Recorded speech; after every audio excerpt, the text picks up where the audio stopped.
சும்மா வந்து என்ன நான் சொல்லாத வீடியோ எல்லாம் கொண்டு பரப்புறாங்க, நான் சொல்லாத ஒரு பேட்டியை வந்து நான் தான் கொடுத்தேன்னு சொல்றாங்க சொல்லிட்டு இருக்காங்க. இது நடுவில் வந்து இப்ப பிரியங்கா அவர்கள் தான் இந்த சீசனுடைய வெற்றியாளராக வேற அறிவிக்கப்பட்டிருக்காரு அப்படிங்கிறாங்க. சோ அவங்க தான் ஃபைனலிஸ்ட், மட்டும் அது மட்டும் இல்லாம அவங்க தான் வின்னர் அப்படின்னு வந்ததுக்கு பிறகு இப்ப இன்னும் நிறைய பிரச்சனைகள் அடுத்து வரப்போகுது. அப்படின்னு சொன்னது இந்த மூஞ்சி தான். ரொம்ப டவல பேசிட்டு வேலை வச்சுக்காதீங்க, புரியுதா?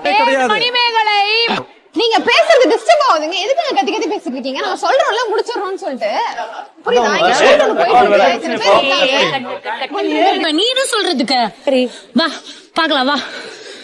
வந்து எப்படி இருக்கும்னு கத்துக்கோங்க முதல்ல, சரியா? உட்காந்து நீங்க வந்து காமிக்கிறீங்க அவ்வளவுதானே. ஏதோ பெரிய இது மாதிரி ஓவரா பேசிட்டு இருக்கீங்க. அறிவாளித்தனம். ஏன் பெருவா பேசுறீங்க? உனக்கு என்ன பிரச்சனை? ஒரு நாள் இவளோட விஷயத்துல எதுக்குமே நான் வந்து போட்டி போட ரொம்ப டவல பேசிட்டு வேலை வச்சுக்காதீங்க, புரியுதா? ஆமா உன்னை அனுப்பணும் வெளியே. வெளியே போ, கிளம்பு. நீங்க எப்படி வேணா பேசுறீங்க, உங்களுக்கு irresponsible பேசுறீங்க. அது மாதிரி நான் இப்படி பேசுறீங்க ஒரு நாள் ஒரு பேச்சு பேசாத.